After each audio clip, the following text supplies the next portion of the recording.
소망이 사라질 때라는 제목으로 나병 걸린 사람에 대해서 함께 말씀을 나누려고 합니다.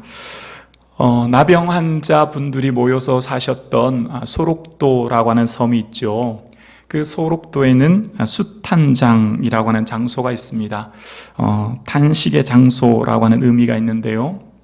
당시 나병에 걸린 분들이 아이를 함께 키우다가 이 아이들이 5살쯤 되면 보육소로 보내진대요. 이 아이들을 미가마라고 하는데요. 아직 감염되지 않은 아이들이라는 의미라는 겁니다. 그래서 한 5살쯤 되면 함께 살 수 없고 이 아이들은 육지로 보육소로 따로 보내게 되고, 이 아이들을 만날 수 있는 것은 한 달에 딱 한 번 이렇게 만나게 된다고 합니다. 우리 사진 한번 보여주시겠습니까? 당시 이 사진을 보시면 여러분들이 보시는 왼쪽 사진은 나병으로 어려운 분들, 당시 한센시병이죠. 그 병으로 어려움에 가운데 계신 분들이고, 또 오른쪽에는 아이들입니다. 어머니들은 사랑하는 아들을 만져보지 못하고 그저 먼 거리에서 얘들아, 아픈 데는 없냐? 밥은 먹었느냐? 너 있는데 춥진 않니? 그저 묻기만 해야 되고, 아이들은 어머니가 그토록 보고 싶고 또 안아보고 싶지만 먼 거리에서 그저 보기만 해야 됐던 탄식의 장소라고 하여 숫탄장이라고 하는 이름이 붙어져 있습니다. 한센병이 얼마나 무섭고 또 관계를, 몸만 힘든 게 아니라 사랑하는 가족과의 이별로부터 오는 그 고독함이 얼마나 큰지를 알 수 있는 역사적인 장소이죠. 한하윤 씨가 쓴 전라도 가는 길이라고 하는 시가 있는데요. 이분은 함경남도 함주에서 태어나 이리 농림학교 다니던 5학년 당시 17살 당시에 이 한센시병에 걸리게 됩니다. 그래서 그분이 쓴 시를 보면 이런 내용이 있습니다. 가도 가도 붉은 항토길 숨막히는 더위뿐이더라. 낯선 친구 만나면 우리들 문둥이끼리 반갑다. 천안 삼거리를 지나도 수세미 같은 해는 서산에 남는데, 가도 가도 붉은 항토길 숨막히는 더위 속으로 절림 걸으며 가는 길. 신을 벗으면 보드나무 밑에서 찌개다비 벗으면, 그 찌개다비가 뭔지 몰라서 찾아봤더니 일본어인데요. 바닥은 고무로 되어 있고 위는 헝겊으로 된 신이라고 합니다. 그러니까 이렇게 당시 삶이 얼마나 어려웠는지를 볼 수 있는 대목인데요. 그러니까 찌개다비 벗으면 발가락이 또 한 개 없어졌다. 앞으로 남은 2개의 발가락이 잘릴 때까지 가도 가도 먼 전라도 길. 이 시를 보면 당시 한센시병이 얼마나 무서운지, 또 걸어가면서 발가락이 또 한 개 없어졌다. 앞으로 남은 2개의 발가락이 잘릴 때까지라고 하는 대목을 보면서 그 마음의 상처, 또 육체의 고통이 얼마나 컸는지 엿볼 수 있는 대목입니다. 오늘 본문의 내용이 바로 이런 나병 환자, 즉 한센시병에 대한 이야기입니다. 오늘 본문 12절인데요. 12절 본문 우리 함께 봉독하겠습니다. 시작. 예수께서 한 동네에 계실 때 온몸에 나병 들린 사람이 있어 예수를 보고 엎드려 구하여 이르되 주여 원하시면 나를 깨끗게 하실 수 있나이다 하니. 아멘.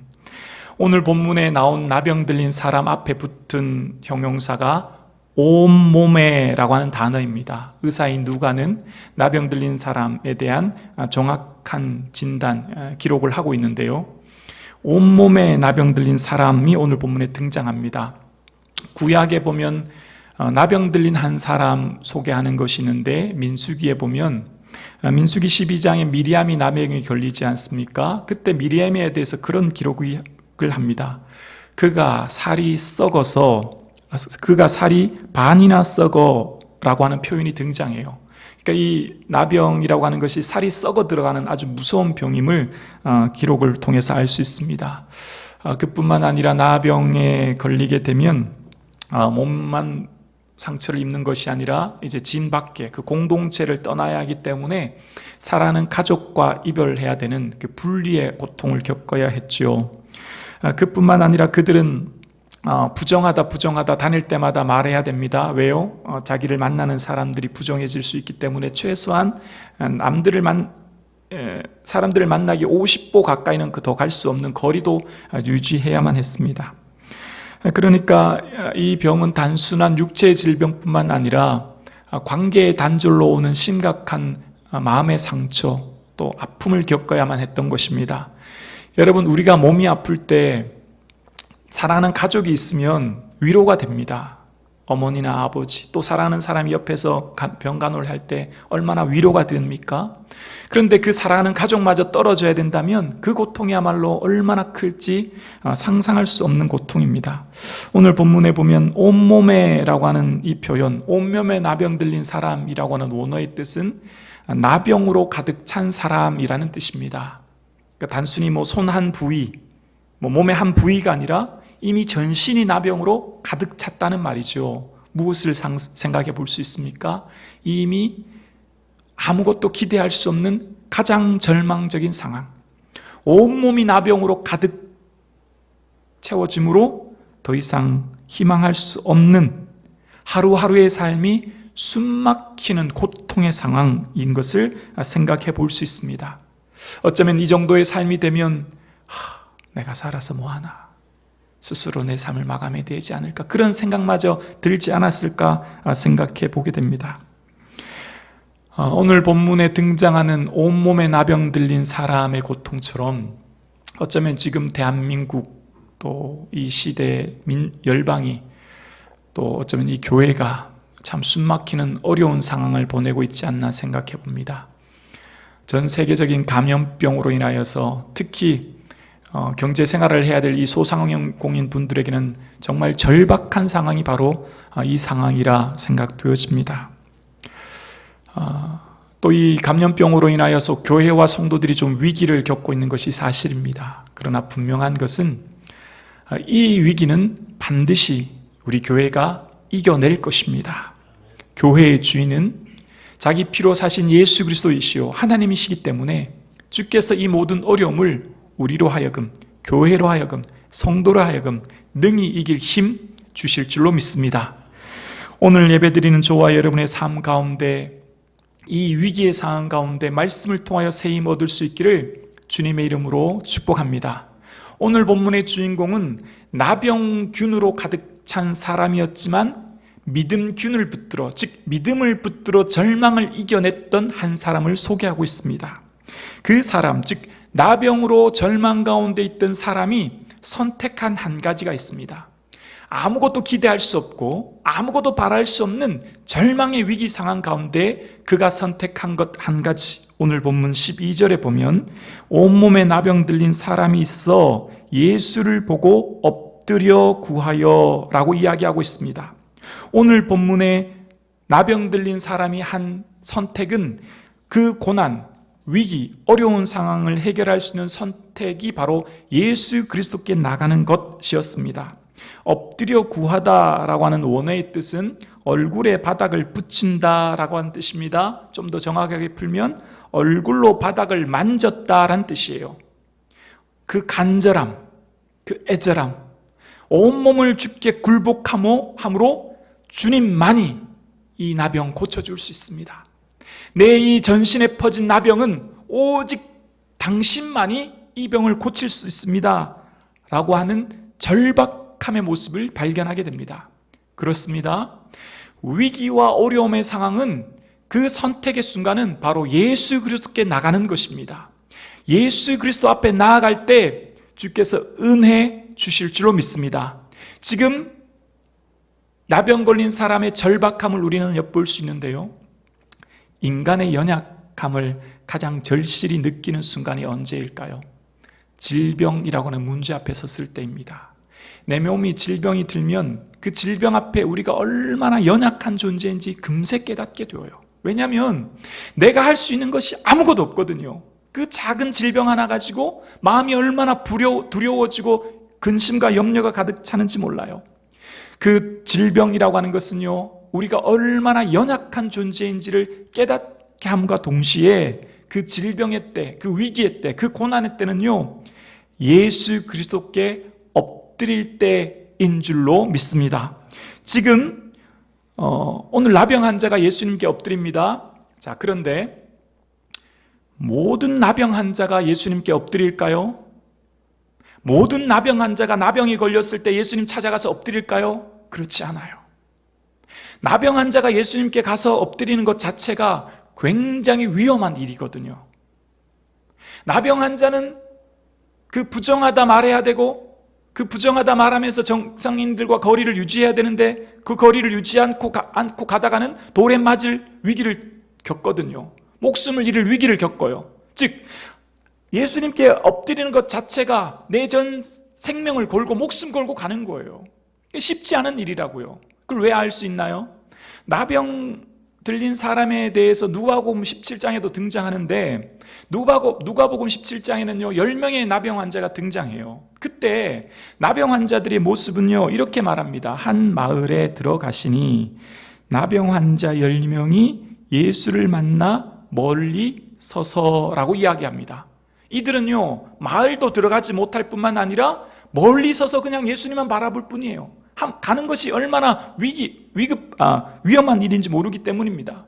그러니까 예수님 앞에 엎드린다고 하는 것은요 예수님만이 이 질병 고쳐주실 수 있습니다라고 하는 믿음이 동반되어야 합니다.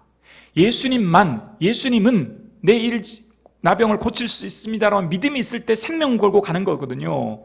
그래서 지금 이 온몸에 나병 들린 사람은 주 앞에 엎드립니다.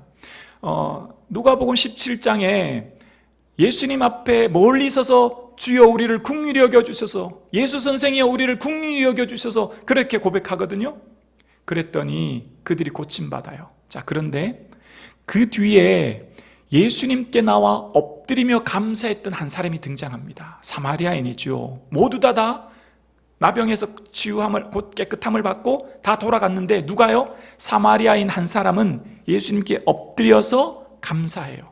자, 말씀에 보면 치유함을 받는다고 다 구원 얻는 게 아니더라고요. 치유의 목적이, 예수님께서 치유하시는 것은요 치유를 통해서 그를 구원하시는 게 더 중요한 의미가 있는데, 그런데 치유함을 받는다고 다 구원 얻는 게 아니었어요. 어떤 사람이 구원함을 얻을까요? 주 앞에 나와 엎드리는 사람, 주님을 나의 주여라고 고백하는 사람, 주님만이 내 삶의 도움이십니다라고 고백하는, 즉 주 앞에 엎드리는 자에게 주시는 특별한 은혜가 있음을 말씀을 통해 깨닫게 됩니다. 즉 예수님 앞에 엎드려 기도했던 나병 들린 이 사람은 간절함, 이 소원이 예수님만 할 수 있어 나병을 고칠 수 있다고 하는 이 믿음 때문에 주 앞에 나간 것을 보게 됩니다.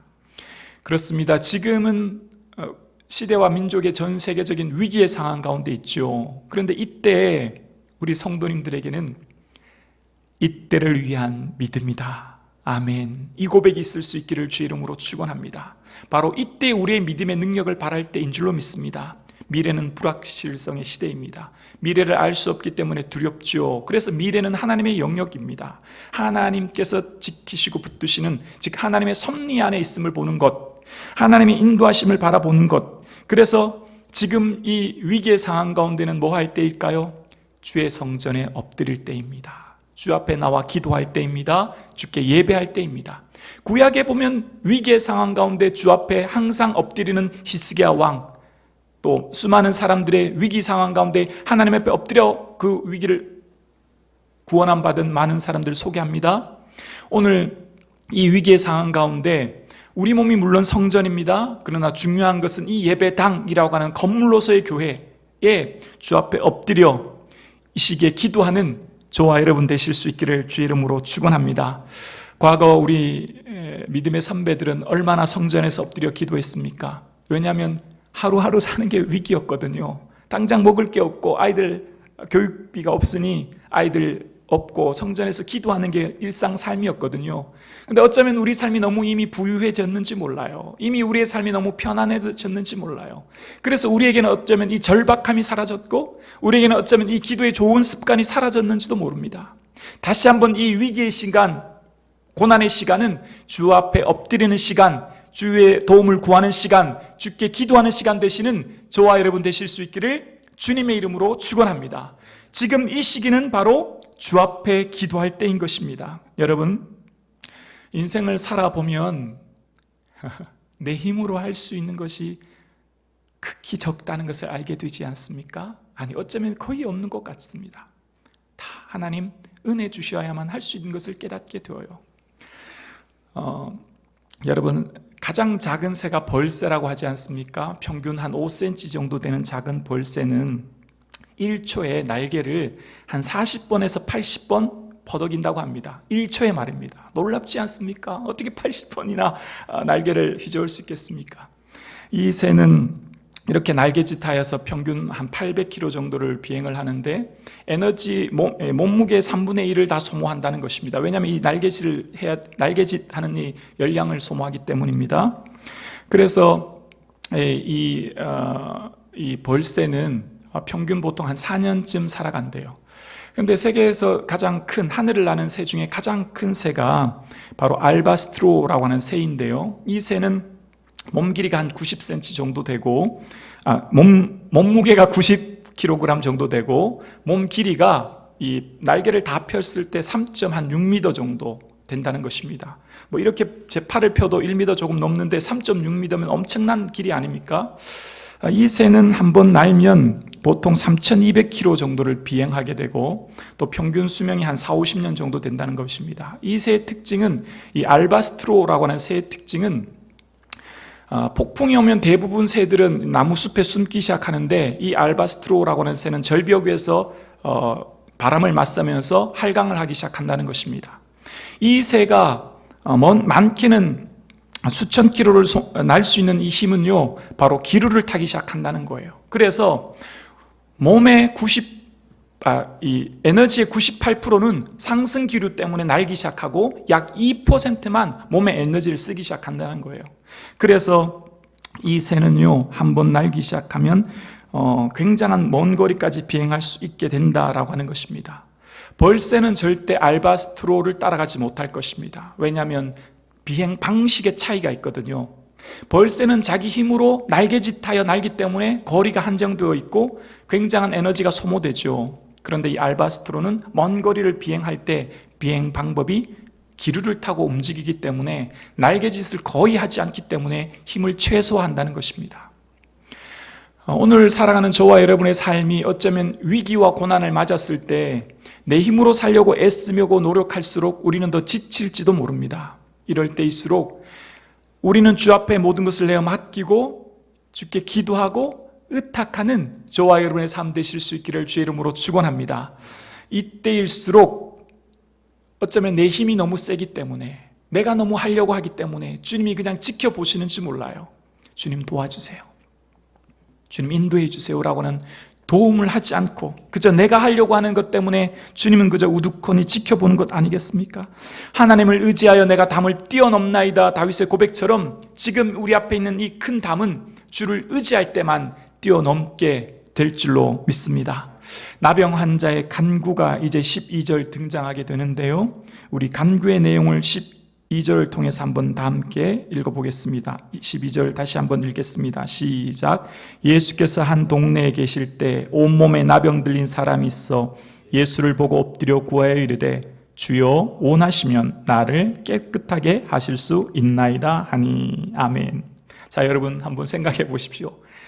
온몸에 나병이 걸렸어요. 드디어 예수님 앞에 왔어요. 그럼 여러분 같으면 뭐라고 간구하시겠습니까? 예수님, 저 제발 좀 빨리 좀 고쳐주세요. 너무너무 고통스럽습니다. 이 육체 질병 좀 빨리 좀 치료해 주세요. 그렇게 기도하지 않겠습니까? 지금 가장 시급한 게 이 온몸에 들린 나병인데 말입니다. 그런데 웬일인지 오늘 본문에 주여 원하시면 나를 깨끗게 하실 수 있나이다, 이렇게 기도하는 거예요. 참 쉽게 이해되지 않아요. 물론 너무너무 참 위대한 기도이지만 말입니다. 나병에 대해서 이렇게, 이 기도에 대해서 왜 이렇게 했는지를 좀 더 말씀을 통해 생각해 보면, 나병에 대해서 기록한 것이 레위기에 나오거든요. 이제 13, 14장에 나오는데, 근데 레위기에 보면 14장에는 나병에 걸린 사람의 정결 규례에 대해서 기록해요. 그런데 나병은요, 깨끗게 하다라는 말을 써요. 클린이라고 하는 의미죠. 다른 병은 다 치료하다, 힐링이라고 하는 말을 써요. 그러니까 일반적인 병은 의사가 고쳐요. 물론 하나님이 고치시지만 의사의 봉사를 통해 고칩니다. 일반적인 병은 의사가 고치지만 의사들이 할 수 없는 것, 고칠 수 없는 것, 즉 제사장이나 어느 누구도 할 수 없는 게 나병이에요. 나병은 하나님만 고칠 수 있어요. 나병은 하나님만 깨끗게 하실 수 있어요. 나병은 하나님 외에 그 어떤 사람도 해결할 수 없어요. 그런데 이 레위기 14장에는 나병 걸린 사람의 정결 규례가 왜 등장할까요? 제사장은 그저 그 사람을 봤을 때 정하다 부정하다라고 하는 말 외에 그가 할 수 있는 게 아무것도 없거든요. 누가 하신다고요? 하나님이. 레위기 14장의 정결 규례가 이야기하고 있는 것은 그 어느 누구도 할 수 없지만, 깨끗게 할 수 없지만 하나님이 고쳐주시면, 하나님이 함께 하시면, 하나님이 치유해 주시면 그가 깨끗게 된다라고 하는 것을 보여주는 거죠. 그것이 일반적으로 유대인의 의식 속에 있는 거예요. 즉 지금 나병에 걸린 사람이 고침받을 수 있는 길은 누가 고쳐주셔야? 하나님이 고쳐주셔야. 하나님만 이 내 병 고쳐주실 수 있습니다. 하나님 원하시면, 하나님께서 함께 하시고 내 마음 알아주시면 고쳐주실 수 있사오니 주님이 원하시면, 주님 뜻하시면 이 나병 고쳐주실 수 있습니다라고 고백하는 거예요. 저는 말씀을 묵상하면서 또 이런 의미도 담겨져 있다 생각합니다. 주님, 지금 이 나병으로 인하여 내가 힘들고 어렵지만 이것을 통하여 하나님이 계획하시는 뜻이 무엇인지 알게 하시고 맞설 힘과 능력 또한 허락하여 주옵소서. 이 나병을 통하여서 하나님이 계획하시는 것이 무엇인지 깨달을 수 있는 힘과 지혜 또한 허락하옵소서. 내 삶을 스스로 포기하지 않도록 주여 은혜 주옵소서라는 의미도 담겨져 있다 생각되어집니다. 지금 이 나병 환자가 주여 원하시면 이라고 하는 뜻은요, 전적인 하나님의 주권, 하나님의 섭리만을 의지하고 구하는 기도예요. 내게는 결정권이 없다는 것입니다. 내게는 선택권이 없다는 거예요. 전적으로 주님만이 모든 주권이 주에게 있다는 것입니다. 우리의 모든 삶을 하나님의 섭리함 가운데 이끌고 계시고 인도하고 계신 줄로 믿습니다. 칼빈은 섭리에 대해서 이렇게 이야기합니다. 측량할 수 없는 지혜로 모든 것의 방향을 인도하시고 자신의 목적을 향해 모든 사건을 이끌어 가신다. 하나님은 하나님의 측량할 수 없는 지혜로 하나님의 목적대로 이 세상 모든 것을 이끌어 가신다라고 이야기합니다. 그래서 하나님의 섭리라고 하는 것을 기억할 때 내가 이해할 수 없는 역경 가운데 인내할 수 있게 되고, 내 삶이 형통하고 번성할 때 감사하게 되며, 내 삶의 미래에 대해서 전적으로 주만 신뢰하고 의탁할 수 있는 염려로부터 해방하는 힘을 얻게 된다는 것입니다. 오늘 본문에 이 나병 걸린 사람이 예수님을 향하여서 주여라고 고백합니다. 그 말은 무슨 말입니까? 나는 종이라는 거죠. 당신이 주인이고 나는 종입니다 라고 하는 뜻이에요. 자, 오늘 본문에 나병 들린 사람은 관계의 능력, 관계의 힘을 경험합니다. 나의 삶에 섭리하시는 주권자 되신 주님, 당신이 원하시면 이 병 고칠 수 있습니다. 당신은 주인이요 나는 종입니다. 당신은 아버지요 나는 아들입니다 하는 관계에 비록된 기도를 하는 거예요. 우리가 위기를 이겨내는 힘은요 바로 관계에서 나옵니다. 관계의 힘, 관계로부터 우리는 이 위기를 이겨나가는 거예요. 그 관계의 뿌리가 어디 있을 때요? 믿음에 있을 때. 하나님이 나를 사랑하시며 나를 붙드시며 나를 인도하시며 나를 겪고 버리지 않으시며 나를 인도하고 계신다고 하는 그 관계, 그 뿌리가 믿음 안에 있을 때 우리는 그 위기를 이겨나갈 수 있는 것입니다. 지금 이 나병 환자는요 주님이라고 고백하며 주와 나와 사이의 관계의 힘을 믿고 의지하여 기도하는 거예요. 누가 우리를 그리스도의 사랑에서 끊으리요? 환난이나 곤고나 기근이나 적신이나 위협이라 칼이라. 그러나 이 모든 일에 우리를 사랑하시는 이로 말미암아 우리가 넉넉히 이기느니라. 아멘. 그 어떤 것도 나와 하나님 관계를 끊을 수 없어요. 그것이 질병이든 환난이든 고난이든 곤고든 그것이 하나님과 나와의 관계를 끊을 수 없다는 거예요. 그렇습니다. 오늘 저와 여러분이 만난 그 위기의 상황, 고난의 상황은요 그 어떤 것도 나와 하나님 사이의 관계를 끊을 수 없어요. 그것이 바로 믿음이라는 것입니다. 오늘 하나님과 나의 관계에 비롯된 기도를 하는 그는 모든 기도가 사실은 소원성취 아니겠습니까? 만사형통 아니겠습니까? 그러나 그는 하나님 하나님 나를 긍휼히 여겨 주시고 붙들어 주옵소서라고 기도함으로 하나님과의 온전한 교제와 연합을 경험하게 됩니다. 여러분, 이 복음서를 묵상하면 예수님께서 못 고쳐주는 사람이 있어요. 그게 무슨 말이냐고요? 예수님 전능하신데 못할 일이 없는데 못 고치는 사람이 있다고요? 못 고치는 사람이 있더라고요. 못 고쳐주는 사람이 있더라고요. 어떤 사람일까요? 예수님 앞에 나오지 않은 사람은 고쳐주실 수 없어요. 왜 그럴까요? 자, 누가복음 4장 40절 보면 이런 말씀이 기록되어 있습니다. 누가복음 4장 40절에 보면 우리 자막 한번 띄워주세요. 해질 무렵에 사람들이 온갖 병자를 데리고 나오매 예수께서 일일이 그 위에 손을 얹으사 고치시니 라고 이야기합니다. 누가복음 오늘 본문 앞단락이죠. 오늘 본문 앞단락 누가복음 4장 40절에 보면 예수님께서 일일이 손을 얹어 고쳤다라고 기록되어 있어요. 자, 이게 무슨 말이죠? 많은 사람들이 예수님께 나와서 주님 도와주세요, 고쳐주세요 했을 때 손을 얹고 고쳐주셨다는 거예요. 바꿔 말하면 이런 거죠.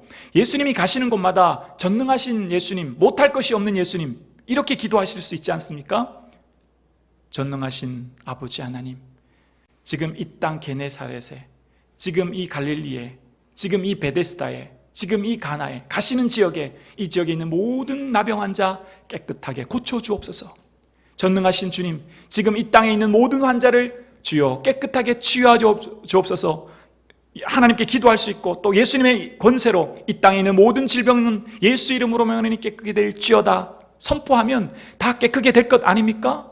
맞잖아요. 예수님은 능력이 있고 전능하신 하나님이시니. 근데 그렇게 하지 않으신다는 거예요. 그렇게 하지 않으세요. 그냥 보여지지 않는 이 땅의 많은 환자들을 향해 그냥 고쳐주지 않는다는 거예요.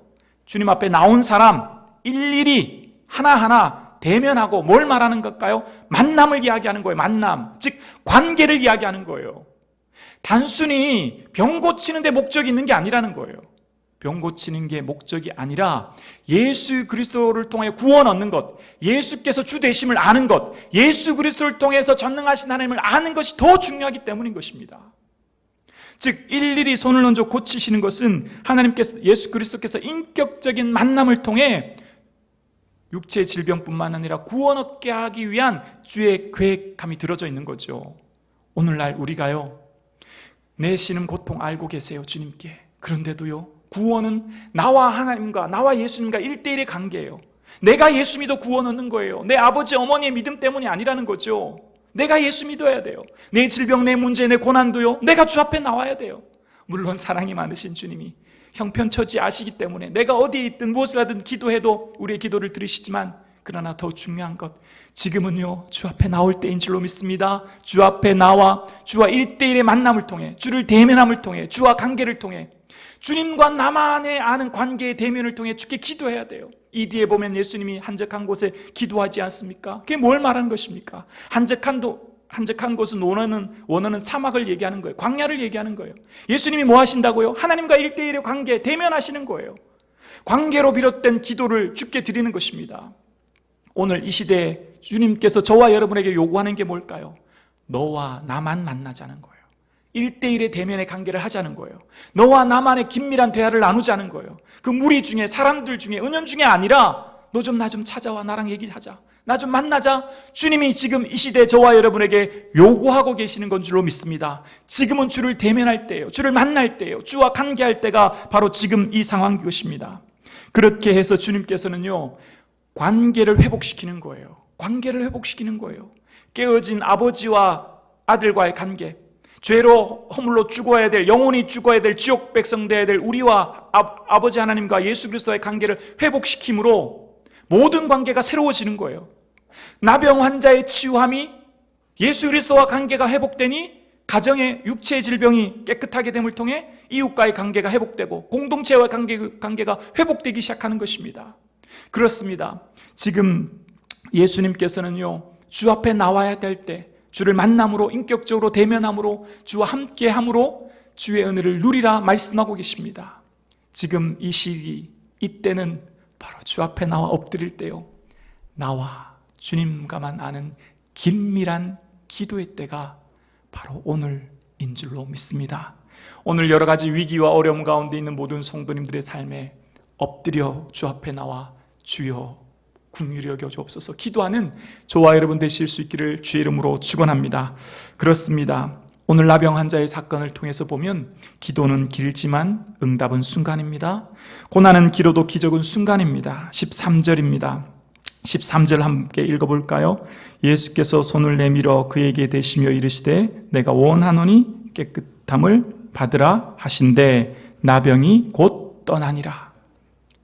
그 수많은 시간, 물론 그의 나이나 이런 건 기록되어 있지 않기 때문에 정확하게 알 수 없지만 온몸에라고 하는 말 속에서 나병 들린 사람의 오랜 아픔을 생각해 볼 수 있는데요. 그러나 곧 떠났대요. 마태복음은 즉시 깨끗해졌대요. 순식간에 치유받았습니다. 얼굴도 꼬집어보고 때려보고 이게 꿈인가 생신가 그런 생각하지 않았겠습니까? 너무 좋아서 춤추면서 예수님 앞에 엎드려 절하고 또 감사하다고 말하지 않았겠습니까? 그 지난날의 수많은 아픔과 고난이 기억나지 않았을까요?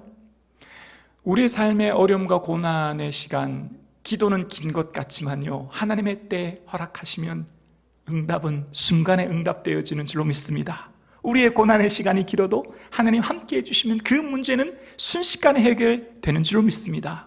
주 앞에 나와 기도할 때, 주의 능력을 경험하게 할 때 주께서 곧 떠나니라 라고 하는 이 말 속에서 하나님의 은혜가 우리에게 임할 때는 즉시 임한 것을 이야기하고 있는 것입니다.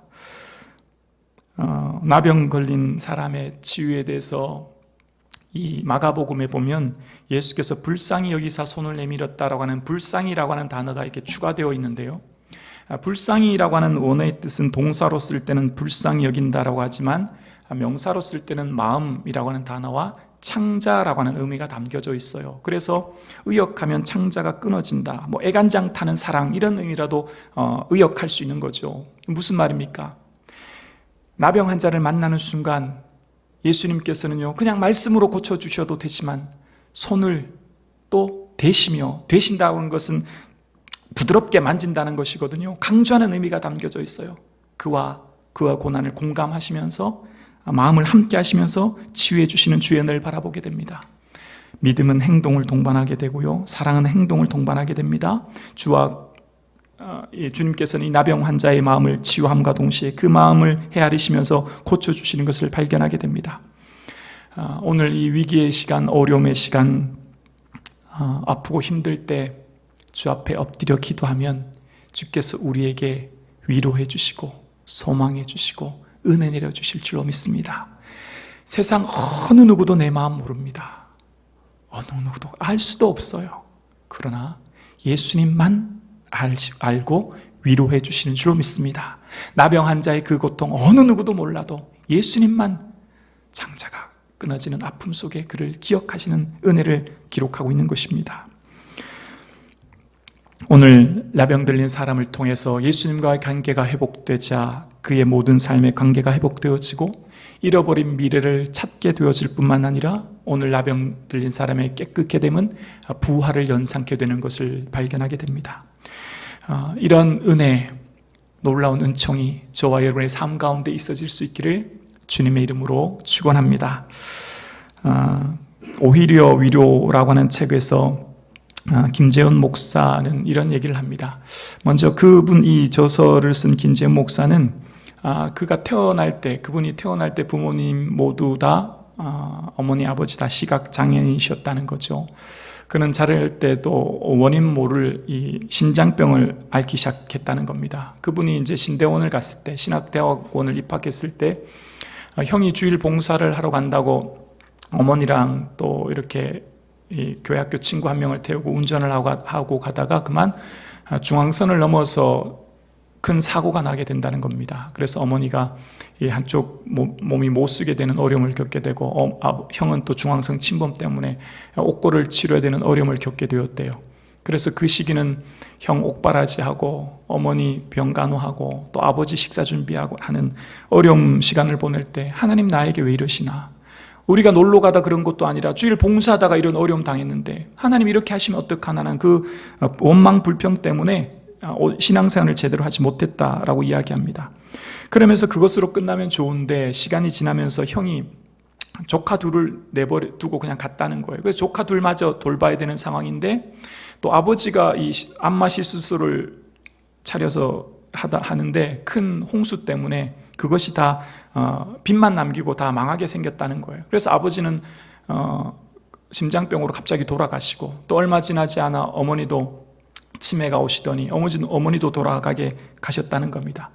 고난이 여기서 끝나면 좋은데 또 아이를 낳았는데 태어난 아이가 이 척추기형으로 태어났다는 겁니다. 참 어떻게 이런 어려움이 있을까 생각해 보게 됩니다. 정말 고난의 연속 아니겠습니까? 그래서 이분이 너무 삶이 힘들고 또 내가 개척교회를 하면 우리 아이, 딸 고쳐주시지 않을까 그런 마음이 있어서 개척교회를 했는데 성도들은 오지 않고 뭐 새내기도 어렵고 그래서 고속도로에서 운전을 하고 가는데 내가 지금 운전하면서 그냥 내 의자를 뒤로 제치고 그냥 사고 나면 내 아이 병원비라도 좀 하실 수 있지 않을까 그냥 생을 그냥 마감하고 싶은 마음이 들었다는 거예요. 그래서 고속도로에서 과속으로 달리면서 의자를 이제 뒤로 제치려고 레버를 딱 잡고 뒤로 제치려는 순간에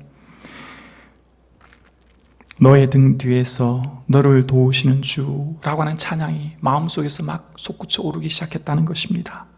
그러면서 펑펑 울면서 주께 회개하고 기도했다는 내용입니다. 그분의 삶의 위기와 고난 가운데 서두에 보면 이런 얘기를 합니다. 내 손톱 밑에 있는 가시가 남의 십자가보다 훨씬 더 고통스러운 법이지요. 저는 책을 쓰는 내내 기도하기를 더 많은 사람들이 자신의 고난을 통해 하나님께 더욱 가까이 나가게 되며 고난 가운데서도 감사와 찬양을 잊지 않게 되기를 나를 단련한 후에 내가 순금같이 되어 나오리라고 했던 욥과 같은 고백을 할 수 있기를 원합니다. 하나님은 고난 속에서 신음하는 여러분 한 분 한 분을 특별히 사랑하고 계십니다. 그렇습니다. 나의 등 뒤에서 주님은 나를 도우고 계십니다. 인생길이 지치고 곤하여 때로 주저앉아 앉고 싶을 때 주께서 일어나라 새 힘 주시는 주 앞에 저와 여러분 엎드려 기도하여 주의 주시는 위로를 얻는 저와 여러분 되실 수 있기를 주님의 이름으로 축원합니다.